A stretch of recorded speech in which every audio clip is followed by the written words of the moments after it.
பரிசுத்த நாமம் மகிமைப்படுவதாக. இன்று நாம் கேட்க போகிறதான மிஷனரி, நம்ம அதிகமாக இவரை குறித்து கேள்விப்படவே இல்லாத, அதிகமாக வெளியில தெரியப்படாத ஒரு நல்ல ஜெப வீரனை குறித்து இன்று நாம் பார்க்க போகிறோம். இவருடைய பெயர் ஜான் ஹைட் என்று சொல்லப்படுகிறதான ஒரு மிஷனரி. இவர் அமெரிக்க தேசத்தில் பிறந்தவர். அமெரிக்க தேசத்தில் பிறந்து ஜெப வீரனா, இவருடைய பெயரையே அவங்க மென்ஷன் பண்றது, பேரை வெளிப்படையா சொல்றதே ஜெப வீரனான ஜான் ஹைட் அப்படின்னு சொல்லிதான் இவரை குறித்து சொல்லப்படுகிறது. அதனால இவரை குறித்து நாம் கற்றுக்கொள்ள வேண்டிய முக்கியமான பாடங்களை இன்று நாம் கற்றுக்கொள்ளும்படியாக கொஞ்ச நேரம் உங்க இருதயத்தை திறந்து தேவ சமூகத்துல அமர்ந்துருங்க. ஆண்டவர் இந்த வார்த்தையின் மூலமாக நமக்கு நிச்சயமா நம்ம வாழ்க்கைக்கு பிரயோஜனமானதை கற்று தருவாராக. வேதத்துல நாம் வாசிச்சிருக்கிறோம் கெத்சமனே ஜெப வீரர்களை குறித்து, கெத்சமனையில இருந்து ஜெபித்தவர்களை குறித்து. அந்த வீரர்கள் பட்டியல்ல உலகத்துல வாழ்ந்து ஜெயமுள்ள வாழ்க்கையை வாழ்ந்து சாட்சியுள்ள வாழ்க்கையை வாழ்ந்து ஜெப வீரர் பட்டியல்ல இடம் பெற்றதான ஜான் ஹைட் என்று சொல்லப்படுகிறதான ஒரு நபர். இவர் அமெரிக்க தேசத்தில் 1836 ஆண்டு பிறந்தார். இவர் பிறந்து அவருடைய குடும்பத்தில் 7 பிள்ளைகள், அதுல ஒரு மகனாக இவர் பிறந்தார். இவருடைய தகப்பனார் ஒரு ஊழியக்காரர், கர்த்தருக்கு பயந்து கர்த்தருடைய ஊழியத்தை செய்து கொண்டிருந்ததான ஒரு நபர். அவரும் அவருடைய வாழ்க்கையில அவருடைய தகப்பனாரும் ஜெபித்து தேவ சமூகத்துல ஜெப வீரராகவே இருந்து வாழ்ந்த ஒரு தகப்பனுக்கு பிறந்த ஒரு நல்ல மகன். இவர் ஊழியத்திற்கு ஒப்பு கொடுத்து ஊழியத்திற்கு வருகிறதற்கு ஒரு முக்கியமான காரணம் இருந்தது. இவர் அமெரிக்க தேசத்தில் பிறந்து நல்ல கல்லூரியில இளம் பட்டதாரியாக வளர்ந்து நல்ல படிப்பு வாய்ந்தவர் தான், ஞானம் உள்ளவர் தான். அவர் வாழ்ந்த விதமே நல்ல படிச்சு ஆண்டவருக்காக ஏதோ ஒரு வகையில உதவி செய்யணும் அநேகருக்கு, இது மட்டும் தான் அவருடைய எண்ணத்துல இருந்துச்சு. ஆனா இவருடைய வாலிப நாட்கள்ல இவருடைய சகோதரர், இவருக்கு மூத்த சகோதரர் ஒருவர் இவர் வாழ்க்கையிலேயே திருப்பி போட்டதான ஒரு சம்பவம் இதுதான். இந்த ஜான் ஹைடோடைய மூத்த சகோதரரான எர்மண்ட் அப்படின்னு சொல்லப்படுகிறதான ஒரு சகோதரருக்கு வாலிபத்திலேயே ஒரு காய்ச்சல், அதாவது ஒரு ஊழியத்துக்காக போனார், வட மாநிலத்துல ஊழியம் செய்ய போனார். அங்க சரியான சுவாசிக்க காற்று இல்லாததுனால, சுவாசிக்கிறதுக்கு ஏற்ற சூழ்நிலை இல்லாத ஒரு மலை பகுதியில இவருடைய சகோதரர் எட்மண்ட் என்று சொல்லப்படுகிறதான ஒரு சகோதரன், மூத்தவர், ஊழியத்திற்காக போயிருந்த இடத்துல சரீரத்துல பலவீனம் ஏற்பட்டு சுவாசிக்க முடியாம சீக்கிரத்துல ஊழியத்துக்கு போன கொஞ்ச நாட்கள்ல மரித்து போனார். இந்த மரண செய்தி இவருக்கும் இவருடைய குடும்பத்திற்கும் ஒரு பெரிய இழப்பு. ஊழியத்திற்காக முதல் அவருடைய மூத்த சகோதரனை அனுப்பி அவருக்கு ஏற்பட்ட அந்த இழப்பு அந்த குடும்பத்தை வெகுவாய் பாதித்தது. அதுல அவருடைய தகப்பனார் ரொம்ப சோர்ந்து போய் இருந்தபோது, அவருடைய குடும்பமே கலங்கி இருந்த போது, இவர் ஜெபிக்கும் போது அவனுடைய சமூகத்துல சொன்னார், எங்க அண்ணன் விட்டுட்டு போன ஊழியத்தை நான் செய்ய வாஞ்சிக்கிறேன், எங்க அண்ணனால செய்ய முடியாத ஊழியத்தை நான் செய்ய வாஞ்சிக்கிறேன், என்னை அழைத்து என்னை பயன்படுத்தும் இப்படின்னு சொல்லி இவர் ஜெபிக்கலானார். இவரையே அறியாம ஒரு துக்கத்தின் நேரத்துல, ஒரு பாரமான சூழ்நிலையில எப்படி இந்த வார்த்தை அவர் சொல்லி ஜெபித்தார்னு அவருக்கே தெரியலையா. ஆனா அவருடைய பிறப்புல இருந்து அவருடைய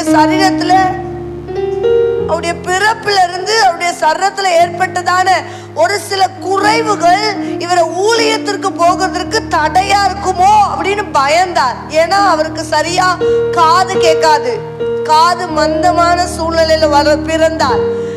பேசுகிறதுக்கு ரொம்ப டைம் எடுத்துக்கொள்வார், திக்கி கஷ்டப்பட்டு ரொம்ப யோசிச்சு ஒரு பதில் சொல்லணும்னா அதுக்கு டைம் எடுப்பார். ஏன்னா அவரால் சரளமா பேச முடியாது. இப்படிப்பட்டதான குறைவோடு பிறந்தவர் இந்த ஜான் ஹைட் என்று சொல்லப்படுகிறதான ஜெப வீரன். இப்படிப்பட்ட சூழ்நிலையிலையும் தன்னுடைய சகோதரருடைய ஊழியத்தை, சகோதரர் மேல கர்த்தர் வைத்த தரிசனத்தை, திட்டத்தை நிறைவேற்ற முடியாம போயிட்டேங்கிற பாரத்தினால அவர் ஜெபிக்கலானார். என்னை பலப்படுத்தும், என்னை பயன்படுத்தும், எங்க அண்ணனோட ஊழியத்தை நான் செய்ய போகிறேன் அப்படின்னு சொல்லி ஆரம்பித்தார். அப்படிதான் அவர் மிஷனரி ஊழியத்திற்காக போக ஜெபித்து தன்னை பலப்படுத்தி கொண்டார். ஆனா சரத்துல அந்த பலவீனம் இருந்தது உண்மைதான். அவருடைய வாழ்நாள் முழுவதும் இது இருந்துச்சுதான். ஆனா அவருடைய சரீரத்துல ஏற்பட்டதான இந்த பலவீனத்தின் மத்தியிலையும் அதிகமா அவர் ஜெபிக்கிறதுலையும் ஆண்டவரோடு நேரம் செலவழிக்கிறதுலையும் தான் இவர் நேரத்தை ஒதுக்கினார். இவர் நல்ல படித்தவர், நல்ல ஞானம் பெற்றவர் தான். ஆனா மற்ற நபர்களோடு பேசுகிறதுல இவருக்கு இருக்கிற இந்த குறை நிமித்தம் யார்கிட்டையும் அவர் அதிக நேரம் செலவழிச்சதா பார்க்கவே முடியாது. உலகமே மிஷினரி அப்படின்னு, வெற்றி உள்ள மிஷினரி அப்படின்னு இவரை சொல்ல முடியல. ஏன்னா இவர் யார்கிட்டயும் அதிகமா பேசினதில்ல, அதிகமான கூட்டங்கள்ல பிரசங்கிச்சதில்ல, தனித்தனியா சுவிசேஷ ஊழியத்தை செஞ்சதில்ல. அவர் எங்க இருக்கிறார் அப்படின்னு பார்த்தோம்னா மணி கணக்கா அவருடைய ரூம்ல ஜெப அறையிலே தான் இவர் நேரம் செலவழித்தார். அதிக நேரங்கள் இவரை பார்க்கிற நேரம், இவரை பார்க்க முடியும் அப்படின்னு சொன்னா ஜெப அறையிலையும் வாசல்ல தான் நிக்கணும். இவர் அனுமதிக்காம யாரும் இவர் முன்னாடி போய் நிக்க கூடாது. அப்படிதான் இவர் வாழ்ந்து வந்தார். வாலிப வயதிலேயே இப்படிப்பட்ட வளர்ச்சியில, இப்படிப்பட்ட ஞானத்துல தேவனோடு நேரம் செலவழித்து தான் இவர் வளர்ந்தார். ஒரு நாள் ஆண்டவருடைய சமூகத்துல இவர் அதிகமா ஜெபிக்கிறதுலையும் வேதம் வாசிக்கிறதுலையுமே செலவழிக்கிறத பார்த்து அவருடைய சகோதரர்கள், சிநேகிதர்கள் இவர்கள்லாம் கேட்கும் போதெல்லாம், சாப்பிடுறது எப்போ, நீங்க தூங்குறது எப்போ, எதுவுமே தெரிய மாட்டேங்குதே, எப்ப பார்த்தாலும் உங்களை இங்கே தான் பார்க்க முடியுதே அப்படின்னு கேட்டபோது, என்னுடைய மற்ற காரியத்தை விட, சாப்பிடுகிறதுலையும் தூங்குறதுலையும் இருக்கிற நேரத்தை விட நான் ஆண்டவருடைய சமூகத்துல செலவழிக்கிற நேரம் தான் எனக்கு மிகுந்த சந்தோஷத்தை தருது. அதனால நான் அங்கேயே நேரம் செலவழிக்கிறேன் அப்படின்னு அவர் சொல்வாராம். அதிகமா மிஷினரி ஊழியத்துக்காக அவர் கடந்து போகணும் அப்படின்னு அழைக்கப்பட்ட பிறகு அவர் எடுத்த முடிவு, அதிகமா பைபிள் எடுத்துக்கிட்டு பாறைகள்லையும் மலை பகுதியிலையும் ஆள் நடமாட்டம் இல்லாத இடத்துலயும் போய் அமர்ந்திருந்து வேதத்தை அதிகமா வாசிச்சு கொண்டே இருப்பாராம். அதை பார்க்கிற மற்றவர்கள், அதாவது ஊழியத்துக்கு போயிட்டு மிஷினரி ஊழியத்துல இருக்கிற ஒரு சிலர், இவரோடு தொடர்புல இருந்த ஒரு சிலர் இவர்கிட்ட கேட்கும் போதெல்லாம், ஏன் நீங்க எங்க கூட எல்லாம் நேரம் செலவழிக்க மாட்டேங்க, பேச பிடிக்கலையா, எங்க கூட இருக்க பிடிக்கலையா, எங்களோட குணாதிசயம் உங்களுக்கு ஒத்து போகலையா, ஏன் எங்களோட இணைய மாட்டேங்கிறீங்க, இப்படி தனித்தனியாவே இருக்கிறீங்களே அப்படின்னு சொன்னபோது, உலகத்துல இருக்கிற மற்ற ஸ்நேகத்தை காட்டிலும், எல்லா மனிதர்களின் ஸ்நேகத்தை காட்டிலும் உண்மையான நண்பரை நான் தெரிஞ்சுக்கிட்டதுனால எனக்கு இதெல்லாம் தெரியல, தேவைன்னு தோணல அப்படின்னு சொல்வாராம். இப்படிதான் இவர் வளர்ந்தார். இவர் அதிகமா பேசினதே சின்ன சின்ன வார்த்தைகள் தான். அப்படிப்பட்ட வாலிபத்துல வாழ்ந்து வளர்ந்து ஆண்டவருக்காக அதிகமாய் ஜெபத்துல செலவழித்ததான இந்த ஜெப வீரன் ஜான் ஹைட் என்பவரை ஆண்டவர் பயன்படுத்த ஒரு நாளை திட்டம் பண்ணினார். அருமையா அவருக்கெண்டு ஒரு ஊழியத்தை, ஒரு கூட்டத்தை பயங்கரமா, இவர்கிட்ட யாருமே கேட்காம, இவர்கிட்ட டேட் கேட்டு, இவர்கிட்ட சொல்லி, இவர் சொன்ன பிறகுதான் கூட்டம் ஆயத்தப்படுத்தணும் அப்படின்னு எந்த ஆயத்தமுமே அவர்கிட்ட சொல்லாம, உங்களை கொண்டு நாங்க இந்த கூட்டத்தை நடத்த போகிறோம் அப்படின்னு மட்டும் அறிவிப்பு கொடுத்துட்டு பெரிய ஒரு கூட்டத்தை, பயங்கரமான ஆயத்தங்களோடு ஒரு கூட்டத்தை பஞ்சாப்ல, இந்தியாவில் இருக்கிறதான பஞ்சாப்ல இவங்க உருவாக்க ஆரம்பிச்சாங்க. அவங்க அதிகமா அந்த கூட்டத்துக்கு நேரம் செலவழிச்சாங்க, நிறைய பணம் செலவழிச்சாங்க, பயங்கரமான ஆயத்த வேலைகள் நடந்துச்சு. ஆனா இவர் தான் பிரசங்கியாளர்னு இவருக்கே தெரியாது. அப்படிதான் அங்க ஆரம்பிக்கப்பட்டது. நல்ல கூட்ட ஆயத்தங்கள்லாம் நடந்தது. கரெக்டா கூட்டத்தின் முந்தின நாளுக்கு ஒரு 2-3 நாளுக்கு முன்னாடி இவர்கிட்ட ஐயா நீங்க தான் பேசணும் அப்படின்னு சொன்னபோது, இவர் இதுவரையிலும் எந்த மனுஷங்க முன்னாடியும், எந்த கூட்டத்தின் முன்னாடியும் பேச துணிவில்லாத, பேச பயப்படுகிற இந்த ஜான் ஹைட் அந்த வார்த்தையை கேட்ட உடனே மனசளவுல பயங்கரமா பயந்துட்டார். எப்படி என்னால முடியும், என்னால முடியாது, இந்த ஜெப அறைக்குள்ள என்னால எவ்வளோ நேரம்னால செலவழிக்க முடியும், என்னால மேடை ஏறி பேசுறது என்னால முடியவே முடியாது அப்படின்னு பயந்தார். ஆனா ஆண்டவருடைய சமூகத்துல யாருக்கிட்டையும் நான் பயப்படுறேன், எனக்கு வேண்டாம் அப்படின்னு எந்த மனுஷங்கிட்டையும் இவர் போய் சொல்லவே இல்லை. இவர் செஞ்ச ஒரே ஒரு காரியம், நான் ரொம்ப பயப்படுறேன், எனக்கு பயமா இருக்கு, எனக்கு பலன் தாரும் அப்படின்னு ஆண்டவர்கிட்ட தான் சொன்னார்.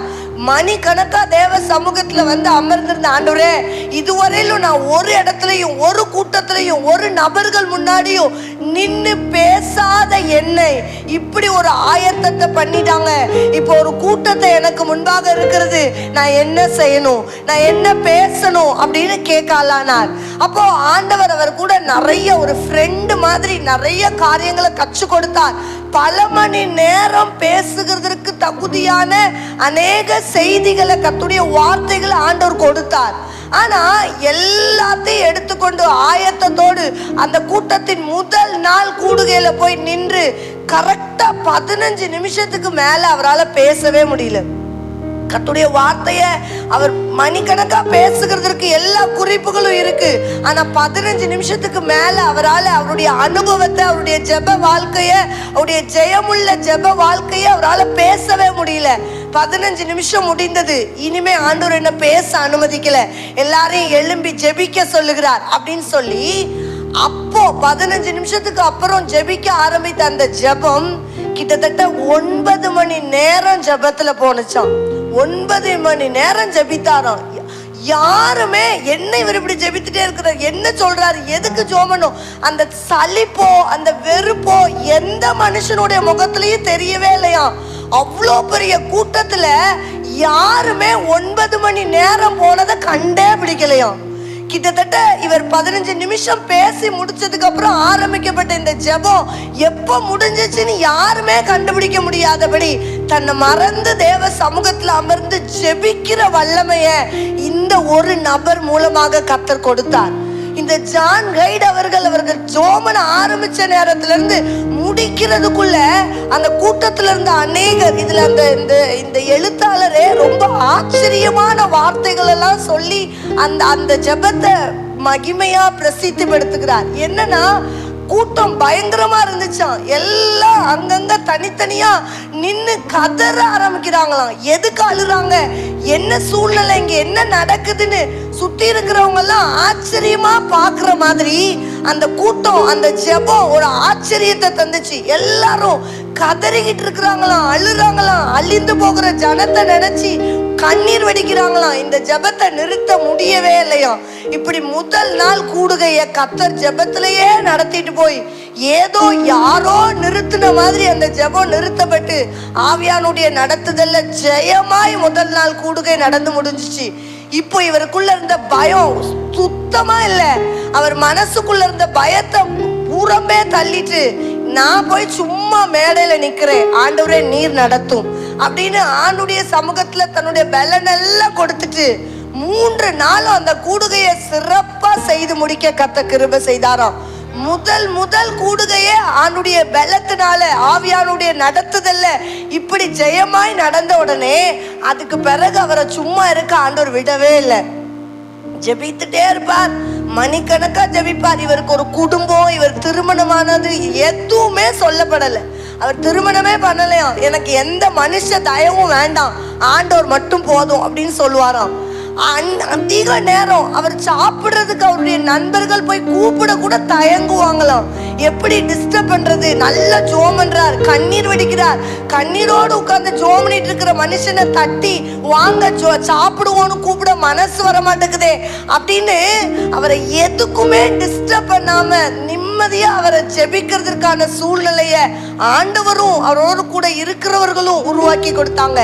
இப்படி வளர்க்கப்பட்ட ஜான் கைட் என்பவர் சரீர அளவுல கரெக்டா 14 வருடங்கள் இந்திய தேசத்து பஞ்சாப்ல அவர் ஊழியம் செய்தார். அவர் ஊழியம் செய்த இந்த 14 வருடங்கள் முழுவதுமே ஜெப ஊழியம் தான். யாராவது தேடி அவரை கூப்பிட்டு எனக்கு ஆண்டவரை பத்தி சொல்லுங்கன்னு சொன்னால் ஒழிய இவர் வாயிலிருந்து வேற வார்த்தைகள் வரவே வராத. முழுக்க ஜெபம்தான். இவருடைய வாழ்க்கை முழுதும் ஜெபமாவே இந்த வீரனை கர்த்தர் பயன்படுத்தி இருக்கிறார். இப்படி ஜெபித்து கொண்டிருந்ததான, ஜெபித்து வளர்ந்து கொண்டிருந்ததான இந்த ஜான் கைடுடைய வாழ்க்கைய கர்த்தர் பிரகாசமா மாற்ற ஒரு காரணம் இருந்துச்சு. அவருடைய சகோதரர்கள், அவருடைய பெற்றோர் எல்லாரும், என்ன இந்த பையன் வாழ்க்கையே முழுசும் இந்த அறையிலேயே கழிக்கிறான், இவனுக்குள்ள வேற எந்த காரியமும் இல்லை, பட்டுக்கே நம்ம பார்க்கிற எந்த சந்தோஷத்தையும் இவர் அனுபவிக்க இடமே கொடுக்க மாட்டேங்கிறாரே அப்படின்னு எல்லாரும் கட்டாயப்படுத்தி அவரை கூப்பிட்டு பேச வந்தா கூட இவருக்கு இருக்கிற அந்த குரலாம் அந்த அப்படி கட்டாயமா மனுஷங்க கூப்பிட்டு பேசும்போது இவருக்கு ரொம்ப பிளஸ்ஸா இருந்துச்சாம். இவர் சொல்றாரு அந்த வார்த்தைய, என்னை யாரெல்லாம் கட்டாயப்படுத்தி அவங்க கிட்ட உட்காந்து பேச சொல்றாங்களோ நான் பேச தயங்குறேன் பாத்தீங்களா, இந்த தயக்கமே அவங்கள வெறுப்பை தந்து என்கிட்ட பேச வர மாட்டேங்காங்க.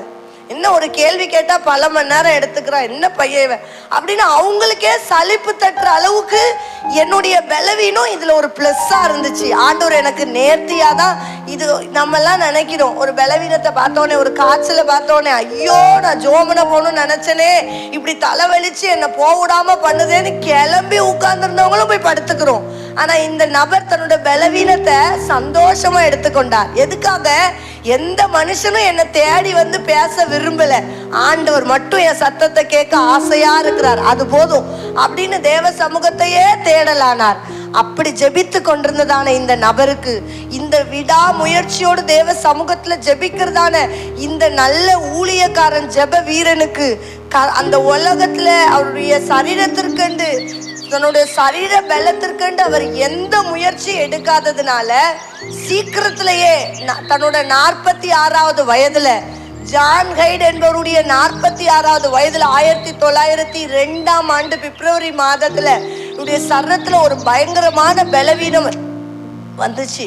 அவரால் நின்று பேச முடியாதபடி மூளையில கட்டி உருவாயிருக்கிறதாகவும், இடுப்பு முதுகெலும்பு பகுதியில ஒரு கட்டி உருவாயிருக்கிறதாகவும் டாக்டர்ஸ்களுடைய பரிந்துரையில இவர் கட்டாயம் நீங்க ரெஸ்ட் எடுத்தே ஆகணும், நீங்க கட்டாயம் கொஞ்ச நேரம் தூங்கியே ஆகணும், கொஞ்ச நேரம் ரெஸ்ட் எடுத்தே ஆகணும் அப்படின்னு டாக்டர்ஸோட கட்டாயத்தினால அவருடைய 46வது வயதுல அவருடைய சொந்த தேசத்துக்கு அமெரிக்காவில் அவங்க அம்மா அவங்க குடும்பத்தோடு சேர்ந்து ஓய்வு எடுக்கிறதுக்காக போனார். அங்க போயிருந்த போதுதான் அவங்க ஒவ்வொரு ட்ரீட்மெண்ட் பார்த்து என்ன பிரச்சனை அப்படின்னு பார்த்த போதுதான் இவருக்கு கண்டுபிடிக்கப்பட்டுச்சு, கேன்சருடைய சரீரத்துல கிட்டத்தட்ட உச்சிய நிலைக்கு போயிடுச்சு. இனிமே இவரை காப்பாத்துறது ஆணுடைய கரத்துல தான் இருக்கு, நம்மளால ஒண்ணும் செய்ய முடியாது அப்படின்னு சொல்ற மாதிரியான நிலைமையில அவரை கண்டுபிடிச்சாங்க. ஆனா ஆண்டவர் அவரை குறித்து ஒரு திட்டம் பண்ணி இருந்த திட்டத்தை 14 வருடத்திலேயே கத்த செய்து முடிச்சிட்டார். அதனால அவருக்கு சுகம் கொடுக்கணும்,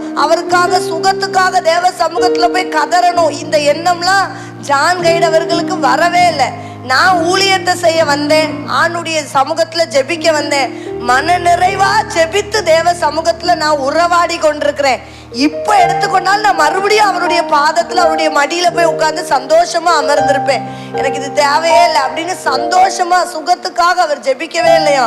கொஞ்ச நாட்கள்லயே அவருடைய மருந்து, அவருடைய எல்லா காரியங்கள் இதெல்லாம் ஒருத்தங்களுக்கு மருந்து கொடுத்தா சுகமாகும். ஆனா இவருடைய சரீரத்துல மருந்துகள் கொடுக்க கொடுக்க இவருடைய கட்டியுடைய அளவு வீரியம் கூடிக்கிட்டே இருந்துச்சாம். அதனால இவரை கண்ட்ரோல் பண்ணவே முடியல.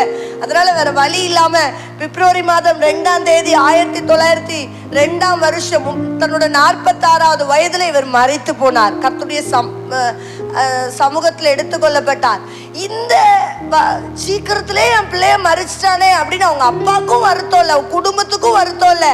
அவரை குறித்து கர்த்தர் வைத்திருந்த திட்டம் நிறைவேற்றப்பட்டதுங்கிற சந்தோஷத்தை அவங்க குடும்பத்துக்கு கர்த்தர் தந்தார்.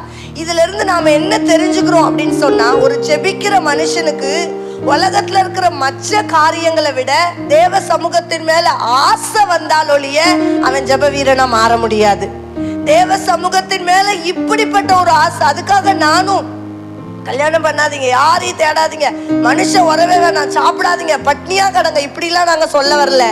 ஆனா தேவ சமூகத்தை வாஞ்சிக்கிற ஒரு மனுஷனால ஒரு நாள்ல இவருடைய திட்டம், இவர் செய்த ஊழியத்தின் மிக முக்கியமான பங்கு, ஒரு நாளும் தேவ சமூகத்துல போய் ஜெபிக்கும் போது, இன்றைக்கு எனக்கு ஒரு ஆத்மா தாரும், இன்றைக்கு நான் ஒரு ஆத்மாக்கு சுவிசேஷம் சொல்லணும் இப்படின்னு இவர் ஜெபிப்பாராம். ஒரு லக்கு வைத்து தேவ சமூகத்துல ஜெபிப்பாராம். இப்படி அவர் ஒரு நாளும், ஒரு நாள் ஒரு ஆத்மா, ஒரு நாள் 2 ஆத்மா அப்படின்னு எண்ணிக்கையை கூட்டிக் கொண்டே போவாராம். இவருடைய மரண தருவாயில 470 பேர் இயேசுவரை சொந்த ரட்சகரா ஏற்றுக்கொண்டு ஆண்டவருக்காக ஆண்டுடைய பிள்ளையான மாறுதேன்னு ஆண்டவருடைய சமூகத்துல வந்து அர்ப்பணிச்சாங்களாம். 365 நாள்ல 470 பேரை கர்த்தர் இவருக்கு கொடுத்துட்டார். ஆணுடைய சமூகத்துல ஜெபிக்கிற ஒரு மனுஷனுக்கு, ஒரு லக்கை வைத்து கொண்டு ஒரு குறிக்கோளோடு தேவ சமூகத்துல ஜெபிக்கிற ஒரு மனுஷனுக்கு கர்த்தர் ஜெயமுள்ள வாழ்க்கையை தருவார். அதற்கு ஜான் ஹைட் என்று சொல்கிற இந்த நல்ல ஊழியக்காரர் ஒரு மிக முக்கியமான சாட்சி. நாமளும் தேவ சமூகத்துல பல மணி நேரம் கொடுக்கிறோமோ இல்லையோ, ஒரு நாள் 1 மணி நேரமாவது ஆண்டுடைய சமூகத்துல செலவழிப்போம். கர்த்தர் நம்மை ஆசீர்வதிப்பார். ஆமென்.